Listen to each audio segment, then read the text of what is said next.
Welcome to the Midlife Pilot Podcast. We are glad you're with us. What is it like to become a pilot in your 40s and 50s? The challenges are unique for those of us in midlife, but so are the rewards. Hosts Ben, Brian, and Ted talk learning to fly, growing as pilots, and the joy of flying to destinations. The purpose of the podcast is not to teach, but to share knowledge and experiences of being a midlife pilot. Join the Midlife Pilot community and listen in every week.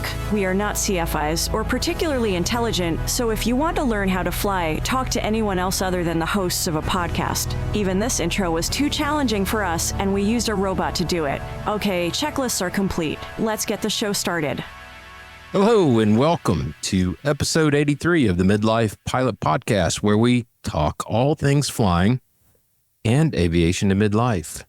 My name is Ben. I am a pilot with a commercial certificate here in the Atlanta metropolitan area, flying a Cessna 182, commonly referred to as the Beast.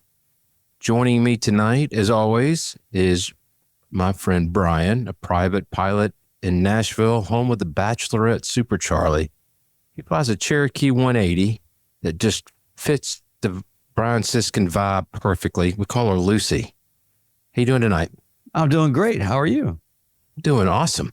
Got to get some flying in. We'll talk about it in a minute. Yeah. Also joining us from the West Coast, the left coast, the best coast, from Portlandia, our sport pilot extraordinaire, Ted, flying a flight design CTLS we like to call the Egg. Good evening, sir, or should I say good afternoon? Hey, I'm so glad that these are back in the correct order. It's like, the universe has been restored. Everything's working properly. The toilets are flushing clockwise. Yeah, it's all good.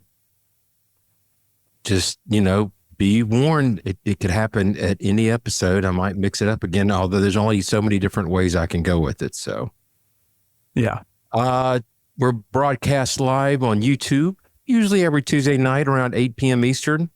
The live chat is open for questions and comments. Got some new folks in there tonight, a big group tonight. So I'm looking forward to hearing from them as well.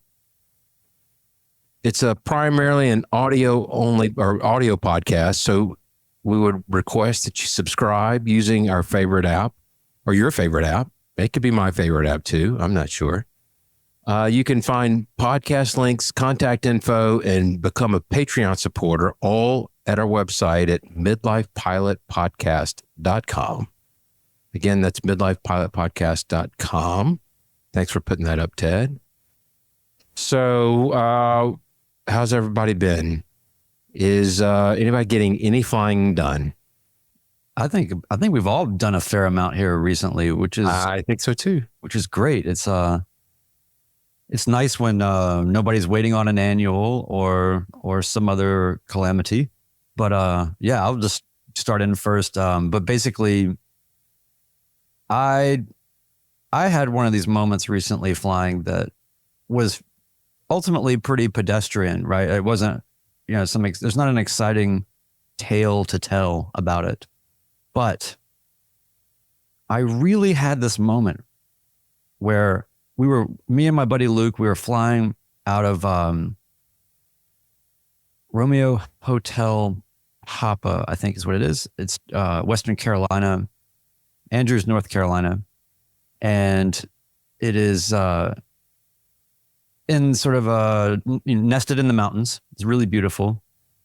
And when we were taking off out of there, climbing out, just coming over a sort of scattered layer and beneath another layer and the mountains and bits of water and everything. It was the way the light was hitting everything. It's just interesting to me how no flight is ever the same anywhere ever, even if you're in familiar territory. There's always some slight difference. But in this case, it wasn't a place I'd done a lot of flying in, and everything was just so magical. And he and I have been talking a lot in the plane and whatnot, but we got to a point where we just weren't. It was just silent. We were just in awe of what was going on. It was so beautiful, and I turned to him at one point and I said, for a split second, I thought that maybe we died. And I was actually okay with it because I just wanted to keep this going, right? Like if it just seemed like too good. But anyway, but it was a great day of flying. I'll explain more about what we were doing there, but I've got something I'm kind of doing pre-production on and working on that as an idea I've had for a while that I want to do. And that was sort of a bit of an experiment to go there and try to get into some of these production elements that I want to get into. But the coolest thing about the whole trip, though, was the airport there is unbelievable. The people were great. And sitting there, there was a young woman who was a CFI. As soon as we actually got out of the plane, we saw her congratulating one of her students just past his check ride. And so we actually kind of helped whatever, took some pictures or whatever. And then we went into town for a while and we came back. There was another young woman just going out to do her check ride. And so we actually ended up just hanging around to wait for her to get back for a check ride. Her father was there. The instructor, it was the same instructor, this young woman, and her father was there and he's a student of hers. It was just a neat dynamic. And it just goes to show, I mean, we definitely celebrate check ride passes in our Discord and we do debriefs and all of that, but it just reminded me how great it is to be there in person when you get to see a total stranger, just that look when they get out of the plane. And then even further in this case, the young woman I mentioned who is the CFI, and this was her first 2 students that she'd ever seen check ride. And so you were seeing sort of the parallel side of that, where you're seeing the connections being made for her, where it's like this is the greatest thrill, to see your student succeed like this. And I can't imagine what that feels like. I bet it's just amazing. So to be able to see all that dynamic play out, but also at the same time, in the meantime, while the second young woman was out on her check ride, we were, talking at length with the dad and with the CFI and just had such a great conversation. It just reminded me just about how great general aviation is. You can show up anywhere and end up in the greatest conversations and see the neatest moments. And like I said, on our way out, we had this, if it was near death, then I'll take it. It was that beautiful. There was nothing crazy going on, but anyway, I think that Cheryl's got an idea there that, maybe that feeling was that you needed oxygen. Yeah. Sustained hypoxia is great. There was supplemental something else in the tanks. Maybe it wasn't oxygen. Yeah. So anyway, it was just a great experience. All the flying was great. Did a lot of flying, a lot of places, landed at some new I don't know. I've been flying a lot, but the plane is about to go down. Had the mags pulled today so we can get those sent in and looked at Iran or whatever. And so it'll be a little while. The airport in which Lucy is based at Bowling Green is closing all runways for a week. So we just thought, well, okay, it's 117 degrees every day and storms, and the airport's going to be closed for a week. I don't want to take the plane away and maybe bring it down here or something and tie it up, because as soon as I do that, then a tornado will come through. Exactly. And I'll be killing myself over the fact that I pulled it out of a perfectly good hangar to put it in harm's way. So we just decided, we just decided hey, let's just go ahead and do this thing that we got to do. So I'll be down for a while, and that's probably okay. I got a lot of work to do and real life to do. So, but anyways, it's just a lot of great flying. Nothing particularly amazing happened or of note. And I think that we should celebrate those kinds of flying experiences. I agree with you. Yeah. Just those moments in which you're around other people in their special moment. You're a complete stranger and you're on the outside looking in, but you already know what they've gone through. And you probably have a greater appreciation for what you've done through watching them. You know what I mean? It just kind of, it still translates all the way through. Well, side note, the CFI, she was 20 years old and the students were, 19 or 20. I just thought, my gosh, I was probably at a dead show and, the time I was at that age. I can't believe how just bright and intelligent and driven all these I guess we could just call them young people now. That's where we are. It's always amazing to see, it's like, oh, they've got their life together. Wait, they've got their life together more than I do now. Right. Like it's not, wow, them at 20 compared to me at 20. It's them, me now. And right. Yeah. Ted, what about your flying? Well, we've joined you in the being in the depths of hell for temperature. So I haven't done a ton. I did go out on the 4th in the morning and went to the coast for a little bit, and then early on Sunday I went out with a friend. Second time he's been up in the plane with me, and we know each other from teaching motorcycle safety, and he has decided that he's got to get into this pretty hard. So we actually went up and I'm not an instructor, but we can go around and do some flying and show you what a stall is. And so we did some of that, and watching somebody discover what a rudder pedal is and then absolutely cannot get that coordinated with the stick. It was like, really, they both need to move at the same time. Otherwise you're just going to change your heading. So we had a great time though. It was really fun. That's awesome. You're like, hey, you're naturally really good at slips. But yeah, that's what you're trying to do, right? They're not super notable flights. It was just a nice way to get up and have fun. I saw this video on Instagram the other day that I shared actually, but it was Bob Hoover in the Shrike doing what he called the Tennessee Waltz, where he would be coming in and do a falling leaf alternating side slip. I really would love to try that, but I'm not going to. He makes it look so easy. Yes, he does. Ben, you had some flying. I did a lot. We loaded up the two younger boys, younger being 19 and 21, but and my wife went down to St. Simon's Island to spend the 4th down there, relax, saw our friend Michael Young.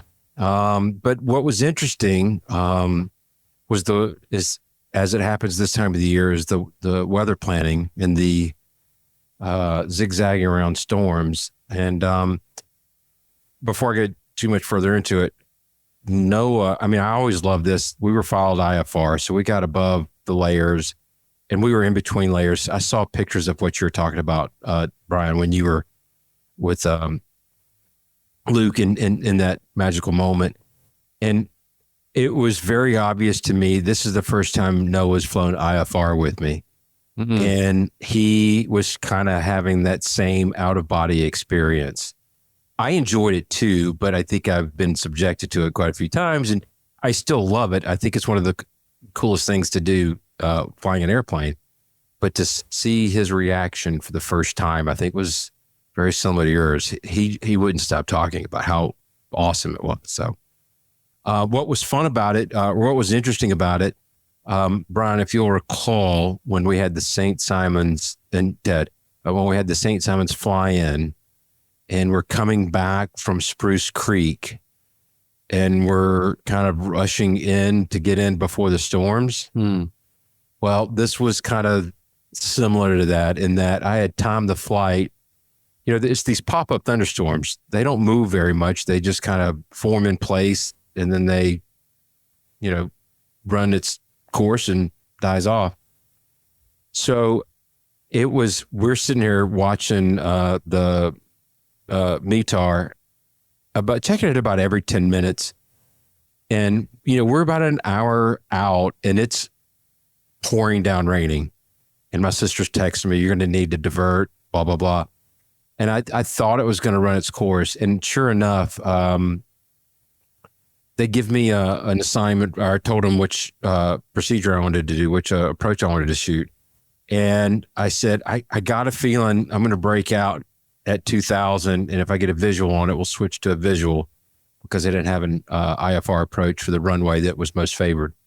And I didn't want a big crosswind. So especially with at max gross weight, which is probably the first time I've done that in the Beast. 4 adults and 4 days luggage for all 4 of us. And 2 steamer trunks and, 18 gold bricks. Yeah. I'm not going to go into the discussions that my wife and I have during packing, but there's usually followed by a period of us not talking for about 20, 30 minutes. There's no greater dilemma really than just packing methodologies and reasonings. it's going to open up every manifestation of any kind of conflict you have or difference you have with someone else. That is a dangerous place to be, which, by the way, I was just going to say, I think on the Beast, I've never seen a 182 like this, but what if I'm picturing like Griswolds here. Like, can you get wood paneling? Grab something to the top of it. Can you get wood paneling on the, Oh man. Yeah. Oh, that's pretty good. But anyway, I usually get to play the trump card when it comes to packing for flying trips, but that's the only time in our marriage that I get to pull a trump card. Anyway, so we're coming in, and sure enough, we break out right at around 2,000 feet. And that storm, you could see it. It was literally 2 miles north of the airport, and it was clearing a million. So we got we got lucky with the timing. I had 6 airports I could have gone to that were 15 miles away that were sunny and clear. So I had my outs, which is what I always preach. But, and then coming back, it was the first time, I'm taking off at sea level. The elevation at St. Simon's is 15 feet. And, we pack in the same bags, maybe a few extra clothing items that we bought while we were down there. So it wasn't that big of a difference. But I felt the density altitude for the first time. Usually in the summer, the Beast with 3 or 4 adults will climb at 750 feet a minute, no problem. But I was doing it about 300, 400 feet a minute, up until we got above the deck and it cooled off a little bit and I was able to get a little bit better. But that's the first time that I really could feel the effects of high density. And how many horsepower is your plane again? It's 300 takeoff and 285 max continuous. And your prop is what? 3-bladed. Yeah. So I just think it's hilarious that you're like, this is the first time that I've even gotten the faintest sense that any of these things are to be true. So my airspeed indicators in miles an hour, and every time when it hits 80 miles an hour, it's not a stall horn, but you can hear this little kind of whistling noise, and it's very faint, but I hear it I think it's like a pre-stall warning, a pre-stall horn warning. And, I'm climbing, I'm thinking, man, we need to get up to 8,000 feet. It's hot as hell down there and it's nice and cool up there. And I start hearing that whistling. I'm like, what? And I looked at it, I'm like, oh no, I think I better lower the nose a little bit and get some airspeed back. So anyway, I just thought it was kind of interesting time for the first time in 1,000 hours that I actually experienced that. Yeah.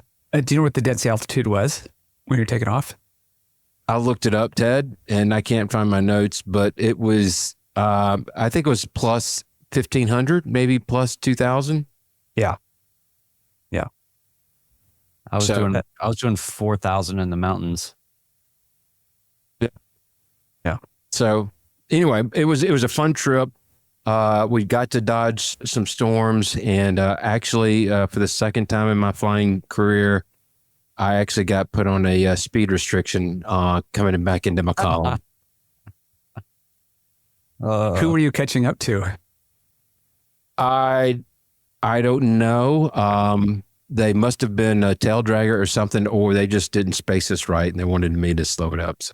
Hey, I did something very benevolent on my return trip to Bowling Green the other day. I just wanted to share with you, Ben. I thought you would appreciate this. This is a bit of an awareness that you don't quite, or I would say a lot of maybe brand new pilots don't have. It's just things you start to kind of pick up or anticipate. But what I did was, it was one of those things where it's a untowered. There's people it's intersecting runways. People are, I don't know, there's no rhyme or reason to anything that's going on. Pick a number and then see what happens. I do everything I can I will do almost anything in the world before I will do a straight in. But I did 2 straight ins over the last weekend, and I'll tell you about both of them real quick. This one coming into Bowling Green, I'm coming into runway 3. That's the runway that has the ILS. And before I know it, there's a Cirrus on my tail. And they say that they're doing a practice approach or something. And they were just gonna, I don't know. I guess they were just going to eventually just go around me. I don't know what they were going to do. I don't know, like under foggles, just be like, excuse me. But But I just saw them bearing down on me, and I just got ahead of it. I just said, look, I'm going to just do a 360 and then come in behind you guys. I want you to keep your approach going. Cause I just pictured myself in that position. Oh man. What's going on? So, I gave way. I could have said, no, I was here first, but I didn't. Well, and then feeling that pressure, like, they're there. And so then you're like rushing to get off the runway and, it's like, I say it was benevolent. It's really not very benevolent to give way to a partially blinded pilot that is screaming in behind you on exactly the same path. But yeah, so did that. And then the other was, I'm a big fan of these airports that you cannot see the runway until you're there.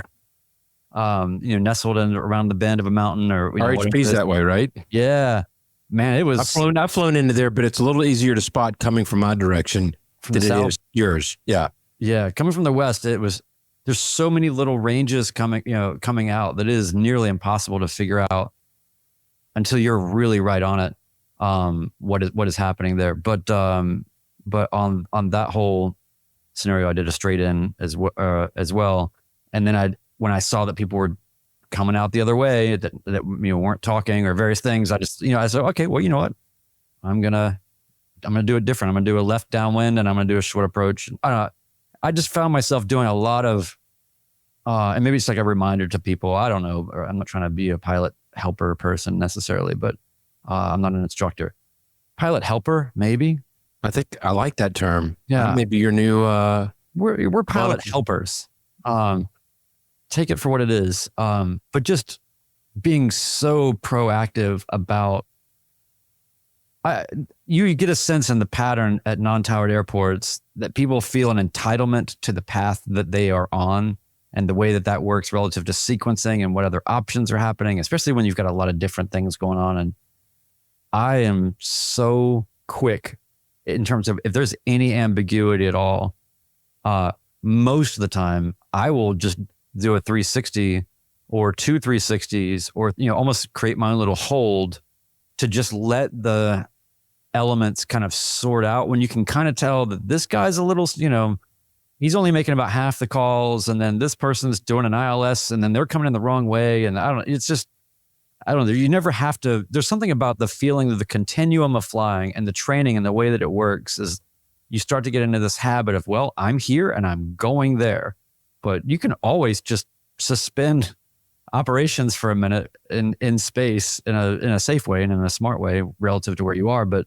I have found it infinitely valuable to just press pause and let the carousel of circumstance kind of reshuffle itself to a better operation or a better sense of possibilities. Cause I don't trust what people are doing at all. I think at untowered fields, especially with multiple runways, but anytime they get busy, you kind of have to be a feral cat, right? It's like whenever something seems slightly off, you just bug out. It's like there's so many things that could be happening. There's probably a cub not using radios.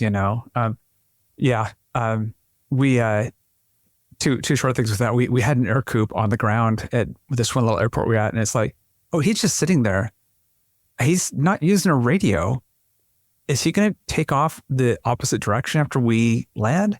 And then he just ended up following us all the way back to the other end of the runway and waiting behind us again. And it was like just so weird when somebody's not on the radio. You want to highlight that? Yeah. What? Plane Places and Adventures with D&V, YouTuber, which I've seen a few of their videos. They do a good job. RHP is top of my list. Can't wait for your video. Have a trip to GTK, which is Gatlinburg Pigeon Forge, in October, and hope to run RHP to GTK via Fontana Dam and Tail of the Dragon, if weather permits. And I wanted to highlight that because Terry and I used to have friends that had a cabin right there at the very start or end, I guess, depending on which way you're coming from, of Tail of the Dragon, right there on Lake Fontana. This was before I had my pilot's license, but I do know that area very well. And that's some beautiful, beautiful parts of the country. Well, and we flew over it when Ben, when you and I were headed to Nashville. I was like, we did. Can we go over Tail of the Dragon? And we did. And when I was there and we were in town, and strangely enough, I guess people will find out more about this, but we went to a yarn shop. It was pretty exciting. Wow. And guys, let me just tell you what I learned. Yeah. Macrame, it's back. It's back, baby. But anyway, no, it was great. We've met a lot of very interesting people, and that's what we were there doing. But I just found it really interesting that so much of what is, Murphy and Andrews and those towns there, and the whole notoriety that continues to grow and the mystique of Tail of the Dragon, I just find it so interesting that in modern times, it's like, I don't know, just it's such an incredibly dangerous road. Is whatever, it's more turns per mile than whatever, and people are encouraged now, and you can go up there and rent a Porsche and drive it. And I'm like, okay, this is nuts. It's a state road. It's not a like come do the experience like in Atlanta or something, right? Where it's not a speedway. It is it's just a road, but there's all this sort of semi-sanctioned activity around it because it is such a draw internationally, really, for people to come there. So I don't know. I appreciate the renegade aspect of it, where it's like they're not going to shut that down. It's bringing in too much revenue. Yeah. So I've kind of why don't we on the get into the topic for tonight, which is the differences between a 100, how you fly at 100 hours versus how you fly at 500 hours. I was going to start that as a 100-hour pilot versus a 500-hour pilot, but no, it's how are you different between 100 and 500, and then let's say 500 to 1,000. Can we start with the feedback that was really great that CFI, a friend, Nate Ballard, gave us? I think that would be a great idea. That? Yeah, we do. Ted, do you want to take it? Sure. Okay, so this is from Nathan Ballard. He said, without y'all getting Nathan Ballard fatigue, here's what I would like to add to the topic. The first 100 hours of anything is about learning by exercising. By 500 or 1,000 hours, you're probably chasing mastery while recognizing there's always more to learn. When you get a new rating or certificate, that 100-hour learning clock resets. Even if you have 10,000 hours as a private pilot, your first 100 hours as an instrument-rated pilot is going to be a huge learning experience. Then, as you get to 500 hours as an instrument pilot, you're again chasing mastery. And then the learning clock resets for each rating or cert thereafter. That really does set the stage well. And Nathan, thanks for the comments. I don't know that being Nathan Ballard fatigue is even possible, but I think that's extremely valuable. It's came to mind for me in our Discord server. One of our friends of the show, Chris C., who we did the flight simulator episode with, released a video on YouTube, Flying Past 50, about his rustiness, that he hadn't been up in the air a long time. And, he had to work out the kinks. And I was the same way when I was at 80 or 90 hours. If the plane was an annual for an extraordinary, I had to go hit the pattern, 12 laps in the pattern to really get all the rust off. And I noticed, at 800 hours when we had to change the fuel bladders, and that took 2.5, 3 months, I am paying a lot closer attention to the checklist, but I might have had one decent landing and then the rest were fine. I think that muscle memory really does become ingrained in a lot of the things that we do, which is what Nathan is saying. You're kind of chasing mastery now. It's part of your being. Yeah. I think it's also dangerous to conflate that idea of, I know what he's meaning by chasing mastery, but I think it could be also misperceived as that you're so far beyond the fundamentals and I don't know, basic accountability for solid practices or whatever, that is all a part of mastery. It's the whole, look how many free throws, Michael Jordan would, whatever, it's like those basic things are part of that chasing mastery. I think so much of it, and I think what's great about this podcast, honestly, not to toot our own horn here, but I'm just saying, No, I'm just saying, but like, I really, what I love about these conversations is really talking about the mentality as we are and where we are in life. And I find that 100 hours versus me, I've got whatever, 510 now or something. I find it amazing in retrospect, the things that would cause so much, like take so much of my attention, that don't, I mean, I never could have imagined how much easier so much of this is than what I had made it out to be. It doesn't mean it's not difficult, doesn't mean it's not challenging. And it is just a matter of chasing mastery in hours and really trying to do good things and practicing and whatever. But all told, especially I would say the majority of us are not flying very challenging planes in terms of complexity, or whatever. Or airports for that matter. Yeah. Yeah. And so I guess if I could relay a message to anybody that's sort of in that Chris C kind of place, right? Where it's like you're out of the nest now, you're on your own, and then you're meeting, your own kind of demons early on.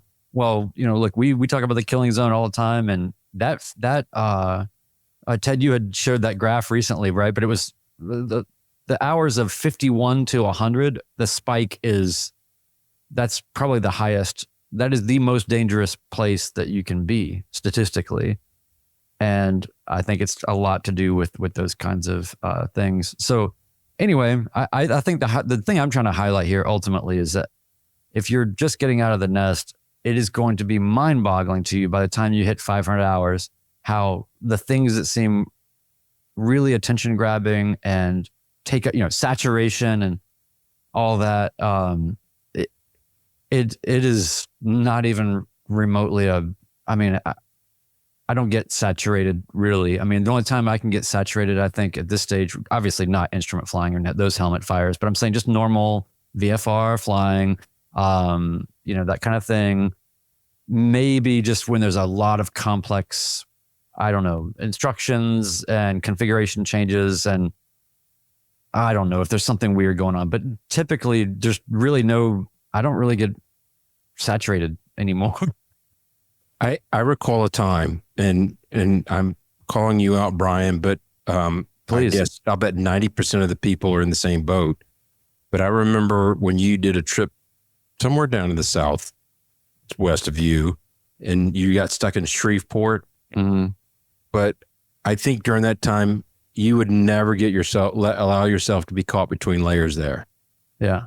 And now here, however many 100 hours later, you just had this wonderful experience of flying with a friend, having this magical moment in between layers, and you didn't think twice about it. One of the things that drew me to this podcast from the very beginning was I got to really relive a lot of my experiences through you and Chris, because I went through the same thing. When I guarantee you, I remember I was flying from Savannah back to Atlanta, and I was over the top of clouds. I was VFR, I was not instrument rating, and I'm drenched in sweat going, what am I going to do? If this or this or this happens, and I'm stressed out about it. And I would find at the edge of the clouds where there was any cover, it would be 50 miles out of my way, but I would go over there because I was so worried about it. And there's nothing wrong with that, but you build up that level of experience. And our friend David Moscardelli, who said, to constantly chase perfection to achieve excellence. I mean, that's a big part of it. And I appreciate you mentioning that, but it's, we're all just notching it up a level with, each different flight really. Do you remember those first kind of flights in the pattern where your instructor is handling the radio and it's all you can do to get into the pattern, do some sort of basic GUMPS check, and come back around and attempt to land with help from the instructor, because rudder and yoke at the same time, like all that kind of thing. And then you start adding that stuff on, right? And where now it's like, if you go out and do pattern work, it's like, you could sit there and be daydreaming about half of the time you're doing that, because all that stuff has become internalized. It doesn't go away, right? And there's always more to add on. And certainly adding into IFR just does that helmet fire again. But it's that whole idea of how many of those things just become background tasks, right? It's walking and chewing gum, and all of a sudden this is totally normal. You can handle that, and your brain is still available to handle whatever else is going on. I think there's more. Yeah, I think you give yourself permission after a certain amount of experience to just be comfortable and to realize that that's not complacency. You're so nervous about being complacent that you're just on this heightened, in this heightened kind of state that creates a bit of an anxiety and I don't know, which is great. Please, that's healthy anxiety. We're not saying don't, but I think that the little space that allows for bandwidth to happen and be there, that is the bedrock of the place where you can just be comfortable. So, safely comfortable. I'm still checking everything. I'm not being complacent, but there's just, I remember I watched my first solo video not terribly long ago. And I remember every microsecond of that whole experience, even though when you watch the video, it's wildly boring, right? I didn't edit anything out. I wanted all the minutia of it in there to look back on later. And I remember it was only until I was on my third landing on the second part of the downwind where I'd already put first notch of flaps in, where I even really allowed myself to look the other direction just to kind of take in what was, because it was this beautiful morning and the fog was all nestled down on and I remember exactly that moment like it was yesterday. And I remember that the whole thing of what it was for me to turn my head and look left for 3 or 4 seconds before it was almost like, I don't know, like you're not looking where you're going riding a bike or something. Like it just became like my head's got to be back. And I only allowed myself that one moment to reflect while it was happening. Everything else was hyper awareness, which obviously, at that stage, it's good. But I'm just saying, it's funny how things change. Well, that's what I think of with those solo cross countries, where it's kind of the first chance you have where you can actually take a breath, because you're not sitting there doing maneuvers with your CFI and, like burning plane time and CFI time at the same time, right? But you're sitting there on that, you're like, what am I supposed to be doing? Where is the next airport? If in the next 100 yards, the engine fails, what am I going to do? Yeah. If it does in the next 200 yards, I'm going to go somewhere else. And did I check the temperatures in the last 30 seconds? And, I forgot to check my heading.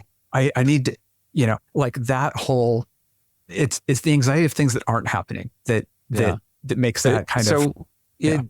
I was going to bring that up as well. My first cross country, and I had my nav log and I had my pen and I had my clock, and I'm hyper focused on it. And then I kind of did what you did, Brian. I kind of looked out. I'm like, oh, I recognize that place. Oh, I did. I started doing the sightseeing thing, and then I got off to my nav. I'm like, oh my God. And I started kind of being the Chris Farley. You're so stupid. Why did you do that? And I was beating myself up because I got distracted by actually enjoying the moment. You almost died. You looked away for 4 seconds. Yeah. So anyway, but no, that's a great call out, Ted. The first cross country is really that moment where you're like, look at there. That's pretty cool. Is it okay to look? It's okay to look. Okay, I'm looking. And there is I think, at least I'm always worried about complacency, right? And I think that's kind of a natural worry as this stuff becomes more kind of built in. But the other side of that is that you have the brain power free to actually solve a problem if something happens. And that's right. You can monitor things where, on your solo, on your first solo, you probably didn't look at your gauges at all, right? Like there's just, who's got time to look at the EGT, or fuel. I looked at it. I just didn't know what it meant.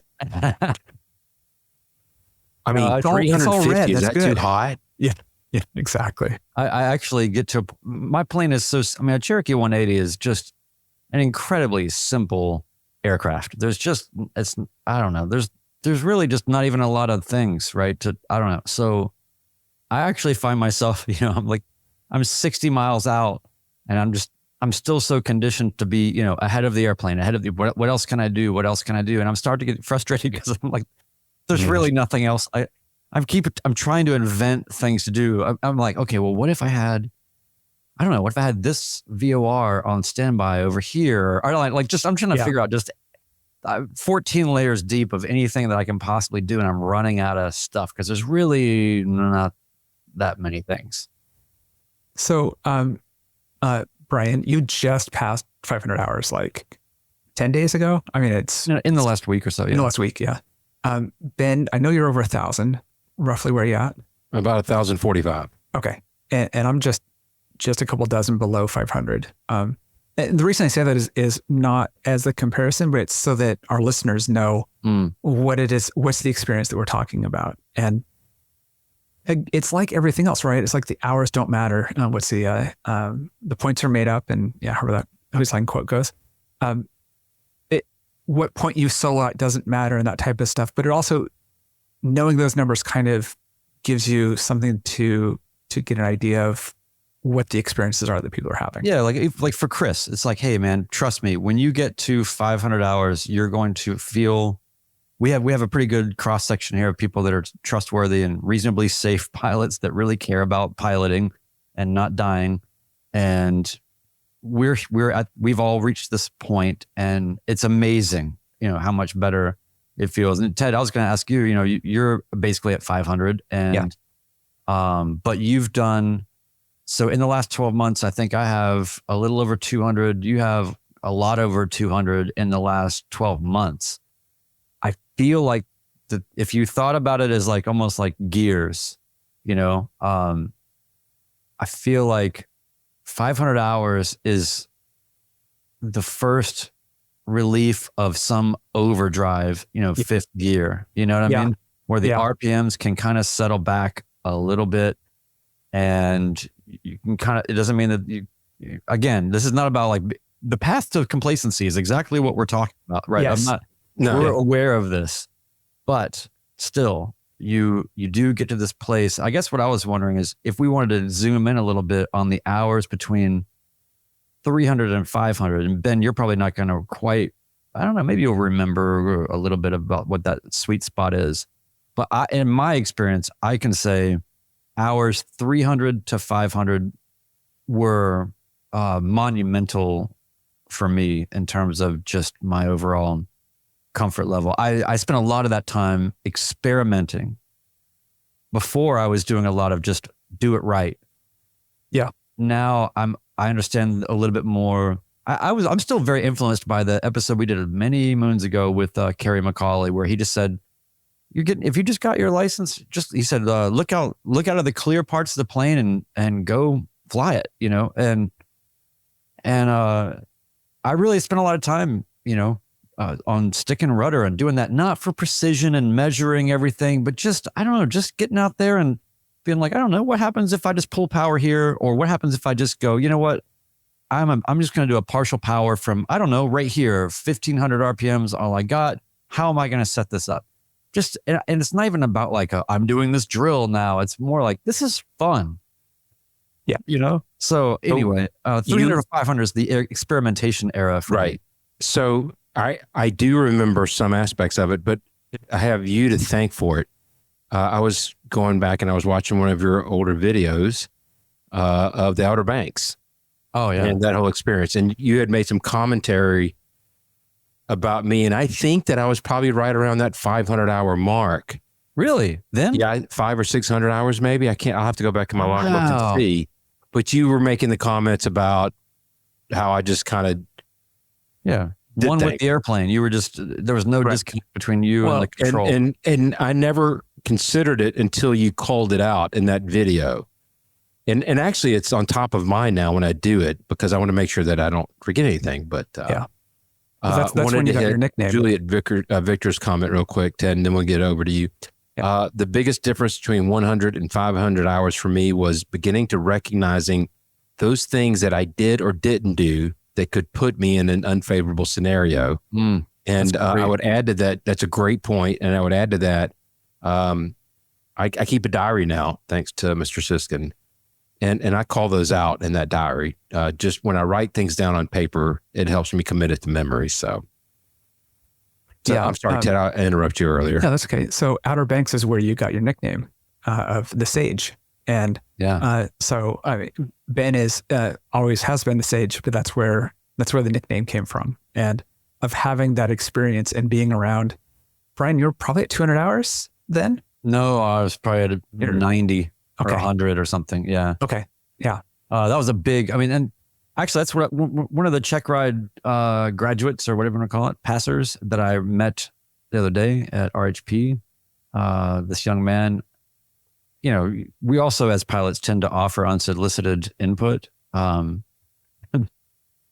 Really, that's a theme for an entirely different podcast that maybe we should do. Well, hey, to be clear, it is a different podcast because we do not offer instruction on this podcast. Yeah, that's right. But I told this person, I just said, and I really, and this is really echoing what I think Ben was encouraging me to do at that stage. You know, when you get your certificate, I really think the first thing you should do is go do a 500 or 600 nautical mile trip. As fast as you can do it, as safely as you can do it, whenever you can do it, however. But I'm just saying that, like, piercing the veil of that level of the unknown. I was flying a plane that didn't have an autopilot. I was flying over mountains to the beach. So it was all these different things and, you know, hand flying and a lot of ATC stuff that I hadn't really encountered. And I don't know, it was a lot.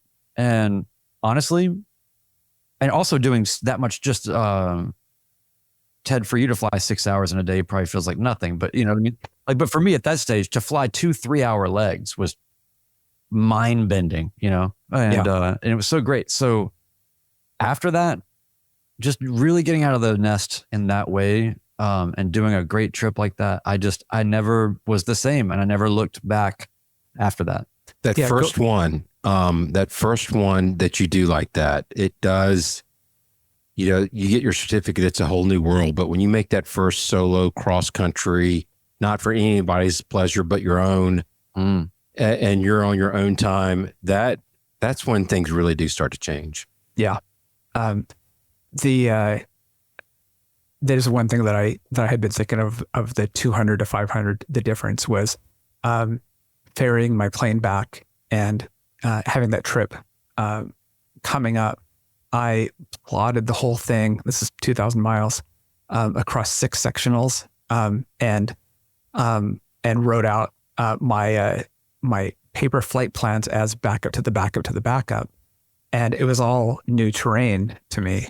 And I've gone back and done trips in that area and trips like that in new areas, and it's like I've got plenty of avionics. I've got my backups here. I know how to recognize terrain. I know where I am, even in a new area, in ways that I didn't feel I could do before. And so gaining that confidence is really what, for me, came from doing long cross countries. Is, I guess, the confidence of knowing you can do a cross country, right? So yeah, Sure. The other thing that for me was a huge difference between 100 and 500 hours is the comfort on the radio. And I still feel that I'm mediocre on the radio, but I can talk and I can think and reply and negotiate, right? On, well, you wanted this. What if I came over and did this instead? Would that help you out? You know, or whatever it is. Instead of they told me I had to land on 3-1 right. Right. I guess that's what I'll do. Right. Yeah. And that comfort really has come. And so that's just, for me, it's been. And learning how to read the room as far as ATC goes, right? Oh, and just all the nuance of understanding when to hold them, when to fold them, you know, all Absolutely. that. Yeah. Yeah. And take this opportunity to give a shout out to our friends at Opposing Bases.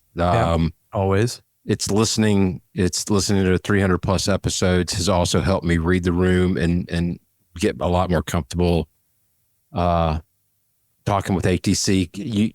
You're able to build a picture of what they're doing a lot better if you can kind of just pick apart, what they're doing. So Yeah, so Opposing Bases is going to be at Oshkosh on the final Saturday. I think it's about the 27th is the date. it is the 27th. That's correct. 10 a.m.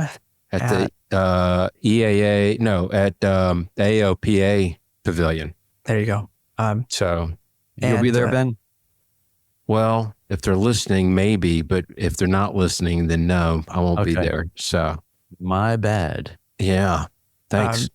And we have some people in the midlife crowd that are going to be there, and we have a little sub chat thread for that in Discord. So if you're looking for people to hang out with or to meet up with or anything else, you can even drop us an email and we can connect you with people. Yeah. Speaking of, I'm going to read one real quick. Yeah. Is that cool? We're going to wrap Yeah, up here. please, pretty no, soon, I but- think it's a good time for it. All right. It's from John R. out of Echo Kilo Oscar, Elko, Nevada. Is it Nevada or Nevada? Nevada for me. No, You say Nevada? come on, Nevada. Yeah, don't say Oregon wrong too. You East I don't. I Coasters. say Oregon, Jeez. but I'm a Southerner, Yeah. but I don't know why I call it Say Nevada. Nevada. Nevada. Yeah. That's the. Are we taking a vote here? Nevada.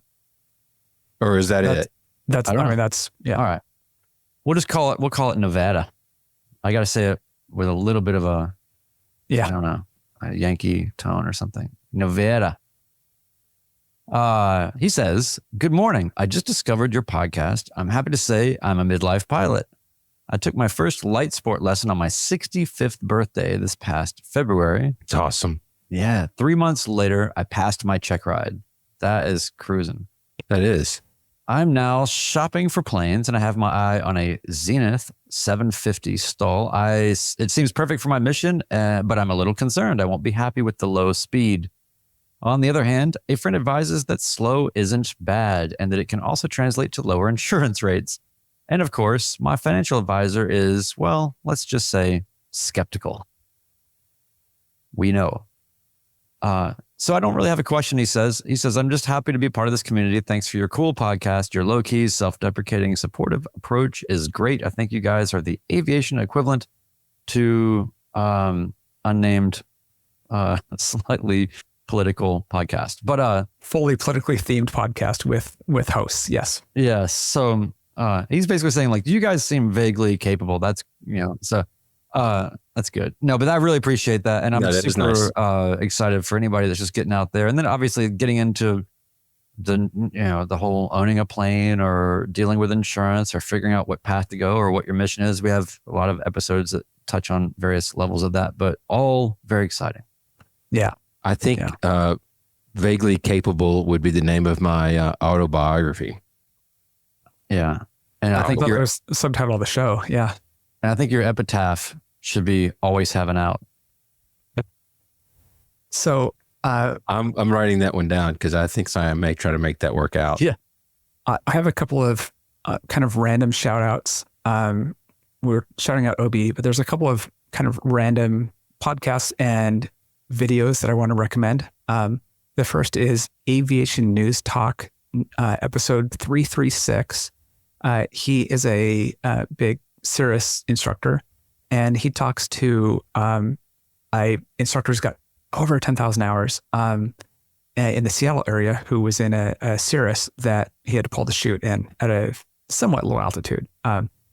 Hearing the experience of what it was like, it's very violent to pull the chute, and then he's waiting for the impact and there was none. It just soft landing.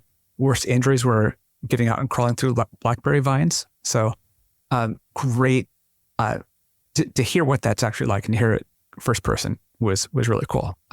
Aviation News Talk 336. Next one is Pilot to Pilot, episode 309. And that's with Josh Flowers, Aviation 101. They spend a bit of time kind of talking about Josh's history and his creative, how he got into filmmaking and aviation filmmaking. So that was cool for those of us that are fans of Josh Flowers, Aviation 101. The final one is a video. It's this Canadian dude who's in Ohio, and it's Kennard Boulevard. And he did kind of a standalone video about how to wear your seatbelt properly. This is really important for people that wear 4-point seatbelts. You see them like people in Cirruses and in my plane. You see the belly button underneath the lap part of the seatbelt. He shows anatomy and why that's bad and shows good examples and goes through all of it. It's really this big PSA of wear your seatbelt properly. And I'm always big on that. I leave my shoulder belt loose and the lap is very tight. And it's one of those like 4-point seatbelt problems. And so please, if you've got one, if you're not aware of that, please do watch that. So we'll put those links down below. Very cool. And, by the way, side note, Nate, our friend CFI Nate, has a really great video I recall as well about sort of assuming the crash position properly and all of that. So check his stuff out too. Definitely. So Brian, I've had a couple of new Patreon members join us since the last episode. You want to give them a shout out? Yeah, it's true. Real quick, we'll run through this. But and by the way, folks, you can now join our Patreon with an annual membership, which is really cool, so that you don't have to think about it. And people have been taking advantage of that. So you save a little bit, but you get to give. So it's been really amazing to see the support we continue to get. It's making a lot possible, all of this. So thank everybody. Thank you, Lionel H at the Beast Stallkit level. Thank you, Ben V and Patrick B at the Hershey Bar level. And thank you, Ranger Z at the Land-O-Matic level. So super cool. Yeah. I don't even, it's always a little overwhelming, right? You know, it is.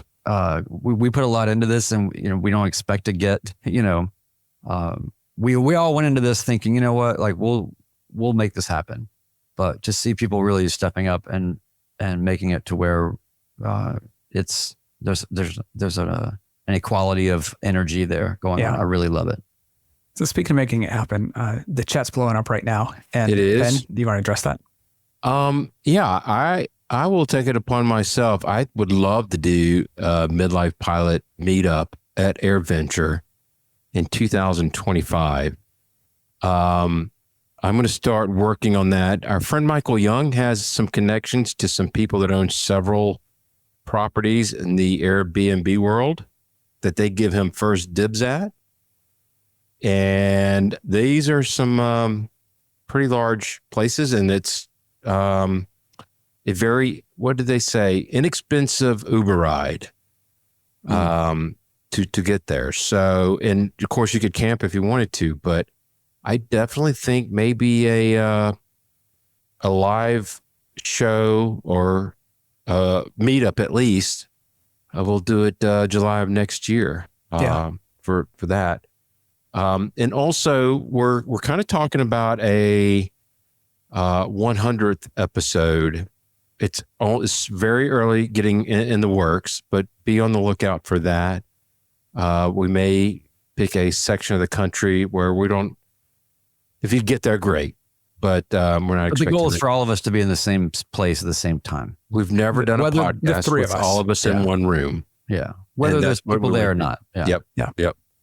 So be on the lookout for that as well. We're right on that hour mark. Guys, it's a great topic. It's fun to talk about, and thank everybody in the chat as well for contributing. It's been a good discussion. Yeah. We appreciate everybody listening and being part of the community, and we and the rest of the community are your pilot friends. So join us on Patreon, send us a PayPal drop, contact us at midlifepilotpodcast.com. Until then, anything else for the good of the order, gentlemen?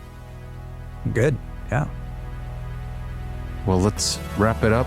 Episode 83 of the Midlife Pilot Podcast. Good night, everybody.